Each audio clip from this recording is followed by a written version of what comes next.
My dear friends, कैसे हो आप सभी। होप आप सभी अपने फ़िज़िकल की तैयारी कर रहे होंगे जेल वार्डर के लिए।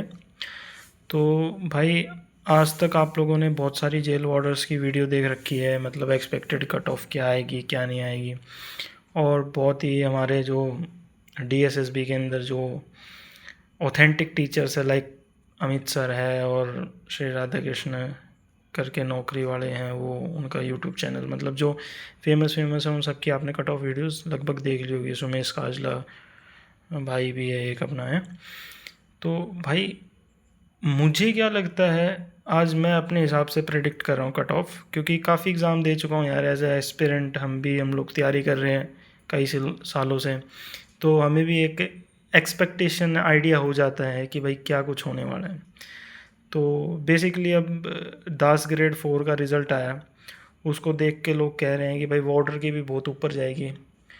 और मेरे को ऐसा लगता नहीं यार, वार्डर के ऊपर जाने के दो तीन कारण नहीं है कि भाई इतनी जो दास ग्रेड 4 का की है उतनी ज़्यादा जाएगी। क्योंकि देखो, दास ग्रेड 4 के अंदर सबसे पहले तो हमारे CGL CHSL MTS वाले सारे बच्चे बैठते हैं।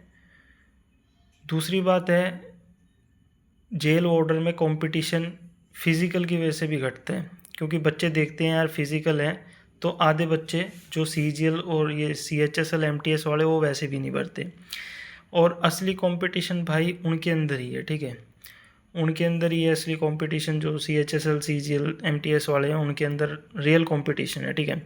CPO और दिल्ली पुलिस और ये जेल वार्डर जो भी फिज़िकल वाली भर्ती है उसके अंदर थोड़ा कंपटीशन कम हो जाता है, क्योंकि जो फिज़िकल में अच्छा होता है वो बेसिकली एग्ज़ाम में उतना ज़्यादा स्कोर नहीं कर पाता जितना कि एक नॉर्मल बंदा जो टाइपिंग प्लस एग्ज़ाम वाला होता है, ठीक है।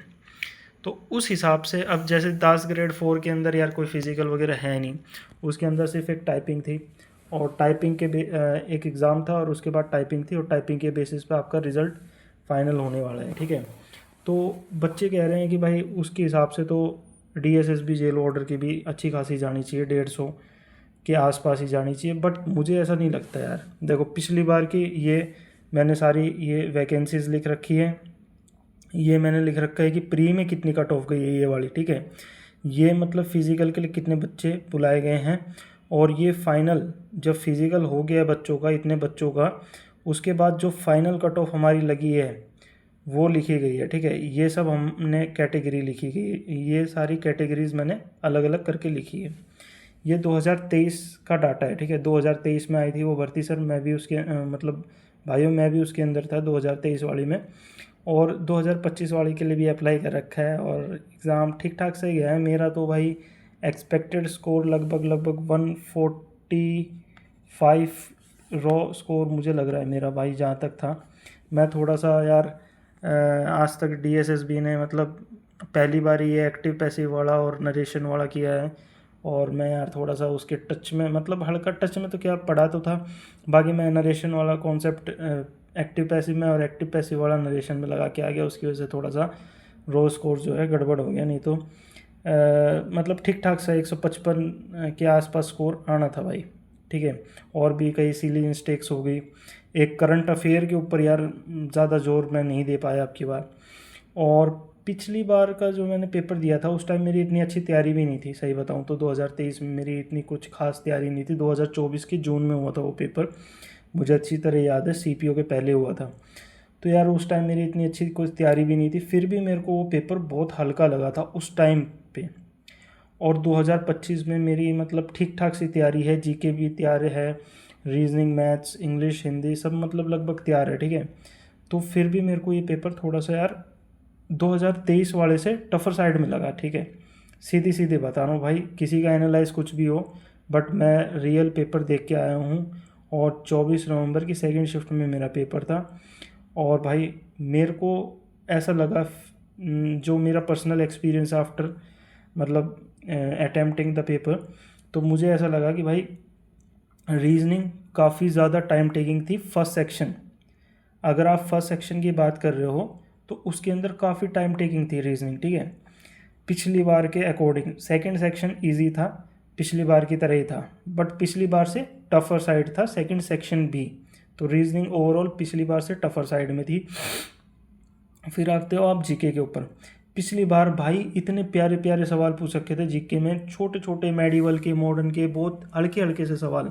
पर अब की बार अच्छे खासे सवाल पूछ रखे हैं जीके के अंदर, हर एक सब्जेक्ट से ठीक ठाक सवाल पूछ रखे हैं। एंड करंट पे, बेसिकली करंट पे बहुत ज़्यादा फोकस कर रखा है भाई अब की बार, ठीक है। पिछली बार इतना करंट पे फोकस नहीं था, बेसिक सब्जेक्ट्स आ रहे थे, स्टैटिक आ रही थी, बट अब की बार करंट अफेयर ने खेल बदल दिए। लगभग 10 क्वेश्चन के आसपास करंट अफेयर से आ रखे हैं, 40 में से 10 क्वेश्चन करंट अफेयर के ही हैं, तो आप देख लो, ठीक है। तीसरा मैथ्स के ऊपर आ जाते हैं। मैथ्स ओवरऑल ठीक था भाई, पर अगर कोई बंदा प्रीवियस ईयर को अटेम्प्ट करके जा रहा है तो उसका मैथ में भी डब्बा गोल होगा, क्योंकि प्रीवियस ईयर पेपर के अंदर भाई ये अपना मेंसुरेशन है, उसमें से भाई एक सवाल भी नहीं था, पूरा अर्थमेटिक भर रखा था। एलजेब्रा का भी कोई सवाल नहीं था, ठीक है। एलजेब्रा का इसमें भी नहीं था, बट इसमें कम से कम 7 से 8 सवाल मेंसुरेशन के फॉर्मूला बेस्ड थे, जो अगर फॉर्मूला तो पढ़ के गया तो उसके मतलब एक एक दो दो सेकंड के सवाल थे, और जो भाई फॉर्मूला नहीं पढ़ के गया, ढंग से याद नहीं करके गया, उसके लिए बहुत गलत चीज़ थी वो, और पूरे गलत हुए होंगे उसके सवाल, ठीक है। तो ओवरऑल मैथ्स का ठीक ठाक सा था। अगर जिसने मेंसुरेशन पढ़ रखी उसके लिए मैथ्स ईजी थी, और जिसने मेंसुरेशन नहीं पढ़ रखी उसके लिए मैथ हार्ड हुई, ठीक है। फिर आ जाते हैं हम इंग्लिश के ऊपर। इंग्लिश इजी थी भाई, ओवरऑल बोले तो इजी थी, बट अब की बार पिछली बार की तरह, जैसे पिछली बार एक सेक्शन में क्लोज टेस्ट दे रखा था और एक सेक्शन में पैसेज दे रखा था, अब की बार भाई कहीं भी क्लोज टेस्ट नहीं दिखा मेरे को, कोई भी ना हिंदी में दिखा ना इंग्लिश में दिखा, दोनों में पैसेज है। पैसेज जो होता है वो टाइम टेकिंग होता है, क्योंकि उसको पढ़ के ही अटैम्प्ट कर सकते हैं, क्लोज टेस्ट में सीधा सीधा हो जाता है, ठीक है। तो वो था। दूसरी चीज़ यार, एक्टिव पैसिव, अगर जो कोई नहीं पढ़ के गया प्रीवियस ईयर, जैसे मैं ही हूँ, मैं नहीं पढ़ के गया था भाई एक्टिव पैसिव ढंग से, तो मेरे वो सारे सवाल लगभग गलत हैं, ठीक है, एक्टिव पैसिव के, तो वहाँ मैं फंस गया, ठीक है। और एक्टिव पैसिव ऐसे नहीं पूछ रखा कि 2 सवाल पूछ लिए, कम से कम 7 8 10 सवाल पूछ रखे हैं एक्टिव पैसिव के सेकंड सेक्शन में, ठीक है। फिर आ जाते हैं आप हिंदी के ऊपर। Hindi was overall easy, but इसमें भी सेम दिक्कत थी, अगर क्लोज पूछ लेते तो पूरा अटैम्प्ट हो जाता हिंदी का, बट पिछली बार की तरह वही प्रीवियस ईयर के ऊपर हम चल रहे थे भाई। DSSB ने अब की बार पैटर्न बदल दिया, दोनों में पैसेज दे दिया यार, और मैंने टाइम लगा दिया। मैं सोचा भाई दूसरे वाले में तो क्लोज होगा, पहले वाले में पैसेज है, तो मैं उस चक्कर में मैंने पहले वाले पर टाइम लगा दिया, पहले वाले सेक्शन में, और जिसके कारण मैं मतलब 1 2 क्वेश्चन लास्ट के मेरे पैसेज के छूट गए हिंदी में, ठीक है। ओवरऑल पिछले वाला जो एग्ज़ाम था उसमें टाइम की कोई प्रॉब्लम नहीं थी, क्योंकि ओवरऑल उसका जो लेवल था, लेवल ऑफ एग्ज़ाम, वो ईजियर साइड था। बट इस बार जो लेवल ऑफ एग्ज़ाम जो है वो थोड़ा हार्डर साइड हुआ, थोड़ा मॉडरेट बोल सकते हैं, मॉडरेट टू हाई था। पिछली बार इजी टू मॉडरेट था, तो इजी टू मॉडरेट था पिछली बार, और अब की बार मॉडरेट टू हाई, तो वही कट ऑफ पे सीधा सीधा असर पड़ेगा, ठीक है। मैं कंसीडर करके चल रहा हूँ लगभग -10 करके चलो भाई, -10 मार्क्स का है, क्योंकि भाई टाइम की प्रॉब्लम थी। अब की बार बेसिकली बच्चे जितने भी मेरे साइड के भी रिव्यू लिया मैंने, जो साइड वाइड में बैठे थे उनका भी रिव्यू लिया, तो भाई वो भी बोल रहे थे कि भाई एग्ज़ाम पिछली बार से टफ़ है, रीजनिंग भी टाइम टेकिंग है, और हमारा एग्ज़ाम जो है पूरी तरह अटैम्प्ट ही नहीं हो पाया। तो भाई बेसिकली 10 मार्क्स तो आप सीधा सीधा घटा लो लेवल ऑफ एग्ज़ाम के, ठीक है। फिर दूसरी बात, जो ये प्री के आप कट ऑफ देख रहे हो पिछली बार की, इसके अंदर अच्छा खासा नॉर्मलाइजेशन हो रखा भाई। पता नहीं क्या हुआ था पिछली बार, बट काफ़ी अच्छा नॉर्मलाइजेशन हुआ है। 30 40 50 नंबरों तक नॉर्मलाइजेशन हो रखे हैं। 20 30 नंबर तो आप नॉर्मली मान के चलो, नॉर्मलाइजेशन अच्छा हो रखा था भाई इसके अंदर, ठीक है। 140 वाले 100 इतने नंबर पे पहुँचे थे, ठीक है भाई, ये चक्कर है। और नॉर्मलाइजेशन अगर वैसी ही होती है तो उस हिसाब से बता दूंगा, नॉर्मलाइजेशन अगर पहली वाली हुई तो 10 नंबर आप घटा लो लेवल ऑफ एग्जामिनेशन के। दूसरी बात भाई, 5 नंबर आप घटा लो भाई वैकेंसी के, बिल्कुल आप घटा सकते हो, 5 नंबर आप वैकेंसी के घटा लो। वैकेंसी भाई आप देख सकते हो 164 से लगभग 3 गुना फालतू है, मतलब 4 गुना ही हो गया, 4 गुना 510 वैकेंसी ज़्यादा ही UR के अंदर। प्लस इसके अंदर इंपॉर्टेंट बात यह है, 164 के अंदर आपके एक्स सर्विसमैन भी इसके अंदर इंक्लूडेड थे, बट इसके अंदर अब एक्स सर्विसमैन अलग से वैकेंसी दी गई है, इनके अंदर इंक्लूड नहीं कर रखा है स्पोर्ट्स पर्सन और एक्स सर्विसमैन को। तो ये पूरी यूआर की है। ओबीसी वालों को तो भाई फ्री में नौकरी मिल रही है अब की बार, ओबीसी वाले तो मज़े कर गए भाई दिल्ली के। एससी वालों की भी ठीक ठाक सी वैकेंसी है, पिछली बार से तो भाई आप देख ही सकते हो कितनी वैकेंसी है। और एसटी वालों की भी अच्छी वैकेंसी है, ईडब्ल्यूएस वालों की भी सही वैकेंसी है, ठीक है। तो वैकेंसी में काफ़ी अच्छा उछाल आया है, ठीक है। तो यार देख, कट ऑफ तो भाई मेरे हिसाब से जो मैं प्रेडिक्ट कर रहा हूँ भाई, कट ऑफ जो लगनी चाहिए, देखो 161 ये हो गई, 155 ये हो गई, ठीक है। अगर आपका नॉर्मलाइजेशन हो रही है तो आपकी 100-150 कट ऑफ चलेगी आपकी यूआर की, ठीक है। इसकी भाई आपकी लगभग आफ्टर नॉर्मलाइजेशन 110 मान के चल रहा हूँ मैं। 110 भी नहीं जाने वाली, मेरे को तो बहुत मुश्किल लग रहा है 110 भी ना, बहुत मुश्किल लग रही है 110 भी। हाँ 150, अब कोई घबरा जाए भाई 150 कैसे चलेगी, 150 में कम से कम भाई 20 से 25 नंबर का नॉर्मलाइजेशन है। जो बंदा ये मान के चलो इसमें से अपने अपने 150, मतलब जो ये नॉर्मल स्कोर बता रहा हूँ 150, इसमें से आप अपने -20 मार्क्स करके चलो। रो स्कोर अगर आपका किसी का भी 130 135 आ रहा है, सेफ हो भाई। कोई कैटेगरी हो 130 या 135 स्कोर आ रहा है, कोई भी कैटेगरी हो आपकी, ठीक है, कोई भी कैटेगरी हो 130 से 135 आ रहा है आपका रॉ स्कोर, आप बिल्कुल सेफ़ हो, ठीक है। फिर उसके बाद भाई यही है सब में, मतलब मैं ये कह रहा हूँ। अब एससी वालों का है, बोलेंगे कि भाई 160 गई थी पिछली बार, भाई 18 वैकेंसी थी, 160 जानी थी। अब देखो यार वैकेंसी देखो 252। और हाँ अटेंडेंस का बता दूँ, पिछली बार थे भाई लगभग 62,000 के आसपास अटेंडेंस थी, ठीक है।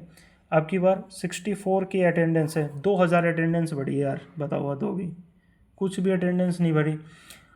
और पिछली बार भाई 1 साल पूरा लगाया था पेपर लेने में, और अब की बार हाथ के हाथ पेपर ले लिया था, 4 महीने के अंदर इन्हें एग्ज़ाम ले लिया था हमारा, ठीक है। एक्सपेक्टेड भी नहीं था, उससे पहले एग्ज़ाम ले लिया था भाई, ठीक है। तो ये 120 लगा लो भाई, और एसटी वालों की भी 110 के आसपास ही रह जाएगी, ईडब्ल्यूएस वालों की रहेगी 130-135 के आसपास। अब इन सब का 10%, 10 गुना आप लगा लो भाई, 10 गुना ये फिजिकल में बुलाएंगे सबके, ठीक है। जैसे 7,000 इसमें बुला लेंगे, 4,500 इसमें बुला लेंगे, ऐसे ऐसे करके सबका देख लो। फाइनल में ये कह रहा हूँ भाई, फाइनल डिपेंड करता है कितनी जल्दी फिजिकल हो रहा है। फिजिकल लेट हो रहा है तो भी नुकसान है, मतलब भाई जैसे पिछली बार 6-7 महीने बाद हुआ था तो भी नुकसान है। और जे फिजिकल 1 महीने के अंदर हो रहा है या 2 महीने के अंदर हो रहा है तो भी नुकसान है। अगर फिज़िकल के पास मिल गया, अगर ये रिज़ल्ट दे देते हैं अप्रैल लास्ट में, और मई जून जुलाई में अगर ये फ़िज़िकल ले लेते तो बच्चे मारेंगे फ़िज़िकल, फिर तो कट ऑफ थोड़ी सी ठीक ठाक सी जाएगी। और अगर इनने फ़िज़िकल ले लिया भाई जून की स्टार्टिंग में इनने फ़िज़िकल ले लिया 1 महीना देख के, बहुत भाई कुछ भी नहीं बढ़ेगी, ये 150 से ये लगा लो 155 जाएगी लास्ट कट ऑफ, 5 नंबर, ठीक है। और जे ले लिया इनने 6-7 महीने बाद तो भी भाई 155 जाएगी। और अगर इनने ले लिया भाई 2 महीने वाला, मैंने जो जुलाई वाला बताया है, तो 160 चल जाएगी, लास्ट है भाई 160 मान के चलो। और 160 में से माइनस बता दिया था आपको भाई, 20 मार्क्स कर लेना नॉर्मलाइजेशन के, पिछली बार के हिसाब से बता रहा हूँ मैं, ये पिछली बार के हिसाब से। अगर इस बार का हिसाब लगाओ तो कोई भी कैंडिडेट यूआर का अगर रॉ स्कोर उसका 130 प्लस बन रहा है तो सेफ मानो भाई, फिजिकल मारो अपने, कुछ नहीं पता किसका क्या हो जाए, कहाँ पे हो जाए, ठीक है। अगर किसी बंदे का भी रॉ स्कोर 130 प्लस बन रहा है यूआर का, सेफ मानो और तैयारी मारो भाई, कुछ नहीं मालूम किसका कहाँ हो जाए। आपकी बार चांसेस है जेल वार्डर के अंदर काफ़ी अच्छे, क्योंकि देखो दिल्ली पुलिस की निकल रही है, यूपी पुलिस की निकल रही है, और हरियाणा पुलिस की निकल रही है भाई, राजस्थान पुलिस की निकल रही है, 4 वैकेंसी हो गई है, और अच्छी खासी वैकेंसी होती है। और यही बच्चे बैठे हैं भाई, और कौन बैठा है, सीजीएल वाला तो कोई नहीं बैठा है यार, सीजीएल वाला बैठा भी होगा तो वो निकल लिए होंगे, सीपीओ वाले निकल लिए भाई, उनकी ज्वाइनिंग हो गई, ठीक है। और भी कोई छोटी मोटी वैकेंसी होगी उनकी ज्वाइनिंग हो गई। तो बेसिकली भाई ये बच्चे बैठ रहे हैं, यूपी पुलिस वाले बैठ रहे हैं, डीपी वाले बैठे हैं, एचपी वाले बैठे हैं, आरपी वाले बैठे हैं, ठीक है। अब यूपी पुलिस वालों का भाई इलेक्शन चलेंगे, इलेक्शन की वजह से इनको जल्दी इनकी ज्वाइनिंग करा देंगे। दिल्ली पुलिस वालों की अभी हो ही जाएगी जुलाई तक ज्वाइनिंग। हरियाणा पुलिस वालों की भाई अक्टूबर नवंबर तक पहुंचा देंगे। उनको भी। और राजस्थान पुलिस का थोड़ा सा डाउट है कब तक हो कब तक ना हो, बाकी राजस्थान पुलिस वालों का भी हो जाएगा। तो भाई स्टेट की लेंगे अपने, क्यों यहाँ पे दिल्ली में आएंगे, फिर राजस्थान थोड़ा दूर भी पड़ता है यार, ठीक है। जो हरियाणा के टच में है, दिल्ली के टच में है राजस्थान, वो तो फिर भी ज्वाइन करेंगे, बाकी जो दूर वाले राजस्थान वाले हैं वो आएंगे नहीं, ठीक है, वो अपने स्टेट को छोड़ के। तो ये कहानी है भाई। तो भाई सारे बंदे जिनका फिज़िकल कॉल आ जाए वो अपने आप को सेफ़ मान के चलना। 130+ वाला बिल्कुल सेफ़ है रॉ स्कोर। और जिसका मतलब फ़िज़िकल के कॉल आ जाए भाई बिल्कुल मिस मत करना। कहीं आप सोचो यार मेरा 1 नंबर ऊपर है, 2 नंबर ऊपर है, अगर आपका 2 नंबर तक भी ऊपर है तो जाओ भाई। अब की बार ये वैकेंसीज़ देखो यार, यूपी पुलिस में भाई 80,000 वैकेंसी बता रहे हैं, दिल्ली पुलिस में 7,000 वैकेंसी, हरियाणा पुलिस में 6,000 वैकेंसी निकली है, प्लस फॉरेस्ट गार्ड की भी निकली हुई है, जेल वार्डर की भी निकल रही है Haryana police, Haryana state government के अंदर ही। राजस्थान पुलिस के अंदर भी अच्छी खासी निकलेगी। तो भाई कौन आएगा बताओ, सीधी सीधी बात है, ठीक है। तो सीपीओ वाले ने भी दे रखा होगा, तो सीपीओ का रिज़ल्ट भी आ चुका है, उनकी फ़िज़िकल भी होंगी, तो वो वाले भी नहीं ज्वाइन करेंगे। और पिछले वाले जो ये बच्चे हैं इनकी ज्वाइनिंग भी हो चुकी है, ये भी कंपटीशन से बाहर है भाई, ठीक है। कहीं ये सोचो कि ये कंपटीशन में ये भी बाहर है भाई, ठीक है। और भी एलडीसी ग्रेड 4 वाले भी होंगे इसके अंदर, ठीक है, एलडीसी ग्रेड 4 वाले भी होंगे जिनके अच्छा स्कोर आ रहा होगा, 10-15 नंबर ऊपर आ रहे होंगे, वो भी बाहर हो गए भाई। तो मतलब हर तरीके से इस भर्ती में बहुत तगड़ा मौका है भाई। और इस भर्ती को काफ़ी टाइम लगेगा, ठीक है। इस भर्ती को लगभग लगा लो भाई अगली मई तक ये कंप्लीट कराएंगे। जैसे पिछली बार आपने देखा, इस भर्ती को अगली मई तक आप फाइनलाइज समझो, इसके पहले कुछ नहीं होगा। देख सीधी सीधी बात है, ये बात भी है, क्योंकि डीएसएस भी थोड़ा सा स्लो बोर्ड है, तो ये मई तक होगी। और मई तक भाई सारी भीड़ छट लेगी। जो मतलब भाई 2 नंबर 4 नंबर भी ऊपर होगा ना, सिलेक्शन लेके जाएगा पक्का श्योर। फिज़िकल की तैयारी मारो, और यूआर हो या फिर कोई भी कैटेगरी हो, 130+ रो मार्क्स कंफर्म है भाई का, कोई भाई हो चाहे। बाकी भाई रिज़ल्ट आने वाला है कुछ 10-1 दिन की बात और है, 10 दिन बाद आपको सब कुछ मालूम पड़ जाएगा। मेरी तो भाई यही सेल्फ गिवन एग्ज़ाम का रिव्यू दे रहा हूँ भाई। मैंने बहुत लेट वीडियो बनाई है, बट मैंने बहुत सोच समझ के वीडियो बनाई है इस चीज़ के ऊपर, कि मेरे यार दिल्ली पुलिस के अंदर भी 70 मार्क्स हैं, ठीक है।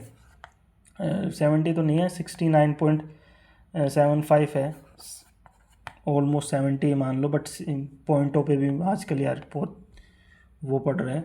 और ओबीसी मेरी कैटेगरी है, और इसके अंदर मेरी यूआर कैटेगरी है डीएसएसबी वाले में, वैसे ओबीसी कैटेगरी है। तो भाई दिल्ली पुलिस का तो मुझे थोड़ा सा मुश्किल लग रहा है, क्योंकि शिफ्ट भी मतलब नॉर्मल सी थी। तो यार आजकल एसएससी का तो आपको मालूम ही है, काट वाट रहे नंबर, तो अगर काट लिए तो गया, और बन गई तो बन गई, पता भी नहीं है, गॉड नोज़। तो भाई 130 वाला सेफ़ है, और 135 वाला तो भगवान है, उसका तो सिलेक्शन पक्का है भाई, मेरे को तो ऐसा लग रहा है देख, ठीक है। और यार डीएसएसबी ग्रेड 4 के रिज़ल्ट को देखने के बाद डरो मत, क्योंकि उसके अंदर यार बहुत सारे फैक्टर्स आ रखे हैं, ठीक है। उसके अंदर सबसे पहले तो यार बच्चों का कंपटीशन अलग है, वो सीजीएल सीएचएसएल एमटीएस वाले बंदे हैं, ठीक है। दूसरी बात यार, कोई बंदा दूर पोस्टिंग है, उसको अपने घर आना है, तो वो भी दे रहा है वो पेपर, ठीक है, वो भी दे रहा है, क्लैरिकल जॉब है यार। तो और टाइपिंग है, कोई फिज़िकल नहीं है, तो भाई बच्चों की टाइपिंग होती है, ठीक ठाक सी होती है टाइपिंग, ठीक है। और ज़्यादा कोई टाइपिंग हार्ड भी नहीं है इसकी। बच्चों की फ़िज़िकल नहीं हो पाती यार, फिज़िकल 6 मिनट कोई मतलब मजाक नहीं चल रहा, ठीक है। तो होप सो भाई आप लोग सब समझ गए होंगे, अपनी तैयारी मारो फर्स्ट क्लास 130+ वाले, और भाई अपने बढ़िया से रगड़ दो तैयारी को। और भाई सपोर्ट करो चैनल को, सब्सक्राइब करो, लाइक करो, शेयर करो। धन्यवाद भाई।